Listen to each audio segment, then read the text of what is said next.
For nearly a decade, Europe pursued one of the most ambitious defense projects in its history. The goal was simple but revolutionary: build a next-generation fighter jet capable of competing with the world's most advanced military aircraft, reduce dependence on American defense technology, strengthen Europe's strategic autonomy, and create a symbol of European industrial power for the 21st century. The project was called the Future Combat Air System, or FCAS. It was expected to cost more than 100 billion euros. It involved some of Europe's largest aerospace companies, and it was supposed to become the backbone of European air power by 2040. But now, that vision has collapsed. After years of disagreements, delays, and political tensions, France and Germany have effectively abandoned the project. What was supposed to showcase European unity has instead exposed Europe's deepest divisions. And the consequences may reach far beyond military aviation, because this story is not just about fighter jets. It is about economics. It is about technology. It is about industrial competitiveness. And it is about whether Europe can truly become a global power in an increasingly dangerous world.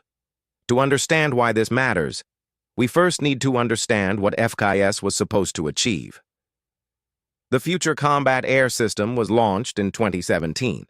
France and Germany envisioned a next-generation military ecosystem rather than a single aircraft. At its center would be a sixth-generation fighter jet, but that fighter would also work alongside drones, satellites, artificial intelligence systems, and advanced communication networks.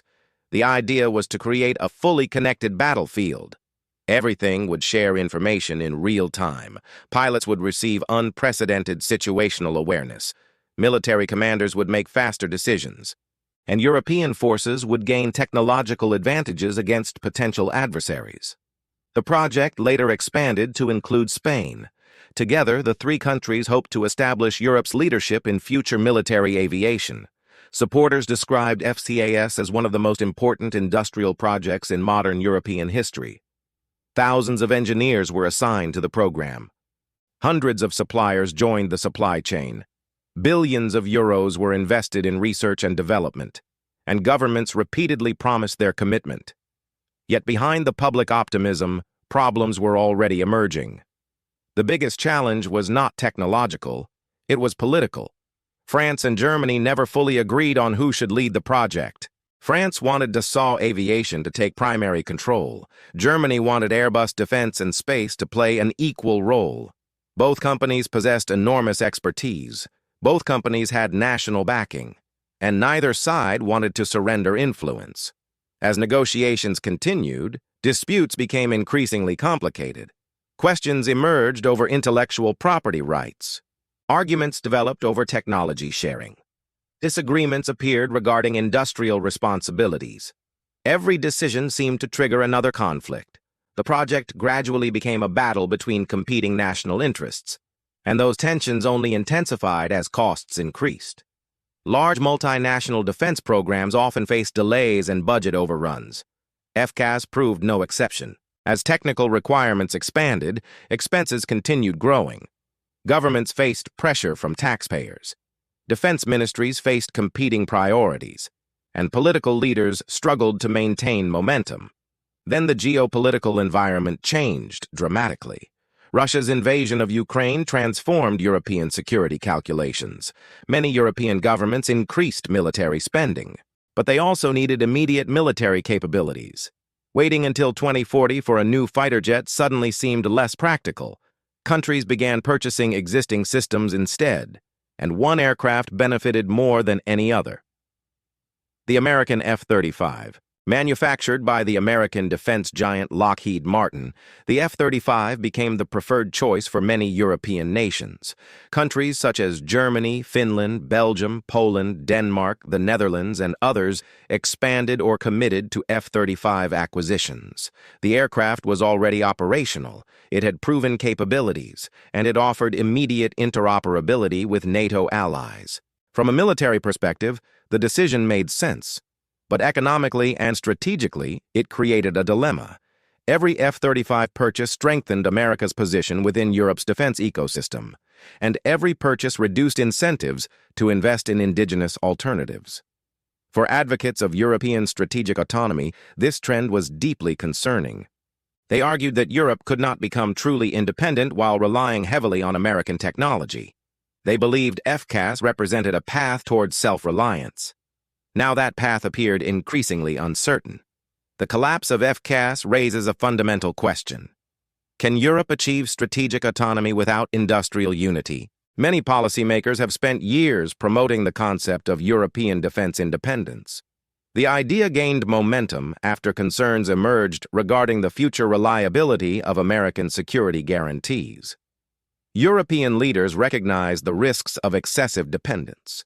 If Europe wanted greater control over its future, it needed stronger domestic capabilities. That meant investing in defense manufacturing. That meant developing advanced technologies, and that meant coordinating industrial policy across national borders. FCAS was supposed to demonstrate that Europe could accomplish those goals. Instead, it demonstrated how difficult they remain. The failure reveals structural weaknesses within the European project itself. Unlike the United States, Europe does not possess a single government. It does not possess a unified defense ministry, and it does not possess a centralized procurement system. Every major decision requires balancing national interests. Every industrial project involves political negotiation, and every disagreement can become a strategic obstacle. In other words, Europe often struggles not because it lacks resources. It struggles because it lacks cohesion. The economic implications are enormous. Modern fighter jet programs generate significant economic activity. They support highly skilled jobs. They drive innovation. They stimulate research and development. And they strengthen national industrial bases. Historically, aerospace programs have produced technologies that later benefit civilian industries. Advances in materials, science, electronics, software, communications, and manufacturing often originate from defense projects. FCAS was expected to contribute to Europe's technological leadership for decades. Its cancellation could reduce future innovation opportunities. It could weaken industrial competitiveness, and it could shift investment toward foreign suppliers. This is particularly significant as global competition intensifies. The United States continues investing heavily in defense technology. China is rapidly modernizing its military-industrial base. Emerging technologies such as artificial intelligence, autonomous systems, and advanced semiconductors are becoming increasingly important. In this environment, technological leadership translates into economic power. Countries that dominate critical technologies often gain long-term competitive advantages. Europe understands this reality. That is precisely why FCAS mattered. The project's collapse therefore represents more than a defense setback. It represents a missed opportunity to strengthen Europe's position in the global technology race. Yet while FCAS struggles, another project continues moving forward: the Global Combat Air Program, known as GCAP. This initiative brings together the United Kingdom, Japan, and Italy. Like FCAS, GCAP aims to develop a sixth-generation fighter aircraft. But unlike FCAS, the partnership has maintained stronger momentum. The participating countries have continued announcing investments. They have reaffirmed their commitments, and they remain focused on delivering an operational system around the mid-2030s. This creates an interesting contrast. Two advanced industrial coalitions pursued similar objectives. One project advanced, the other stalled. The difference highlights the importance of governance, leadership, and strategic alignment. If GCAP succeeds, it could become a major competitor in global defense markets. It could attract additional partners. It could capture export opportunities, and it could reshape the balance of power within the aerospace industry. For Europe, that possibility creates another challenge. If future defense innovation increasingly occurs outside the European Union framework, the EU may lose influence over critical technologies. This would undermine many of its long-term strategic ambitions.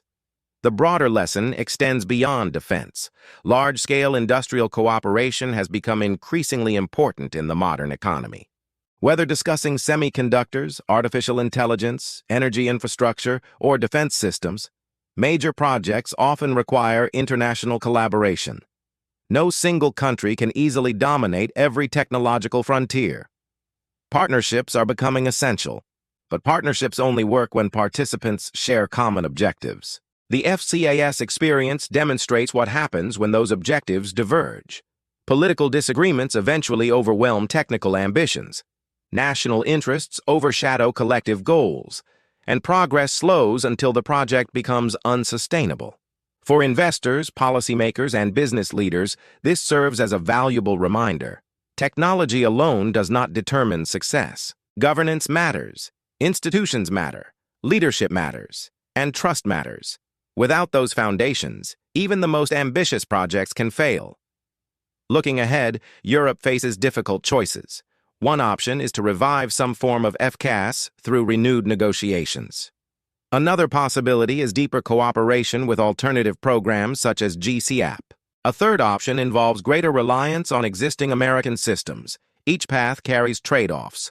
Reviving FCAS would require overcoming years of distrust. Joining alternative partnerships could reduce European control. Increasing dependence on American technology might weaken long-term strategic autonomy. There are no easy solutions, but the decisions made over the next few years will shape Europe's defense landscape for decades. They will influence industrial competitiveness, they will affect technological innovation, and they will determine how much strategic independence Europe can realistically achieve. Ultimately, the collapse of FCAS is not merely a story about a failed fighter jet program. It is a story about the challenges facing Europe in the 21st century, a continent with immense economic resources, world-class engineers, advanced industrial capabilities, and global ambitions, yet one that still struggles to transform collective potential into collective action. The dream behind FCAS was never just to build an aircraft. The dream was to prove that Europe could act as a unified strategic power. That dream now faces its greatest test. Whether Europe can overcome this setback remains uncertain. But one thing is clear. The world is entering an era of intensifying geopolitical competition. Economic power and technological leadership are becoming increasingly interconnected, and countries that fail to coordinate their strengths may find themselves falling behind.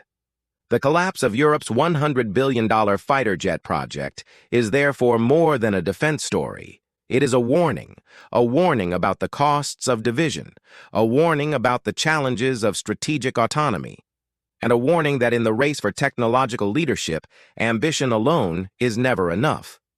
Thank you for watching Economic Horizon. What do you think?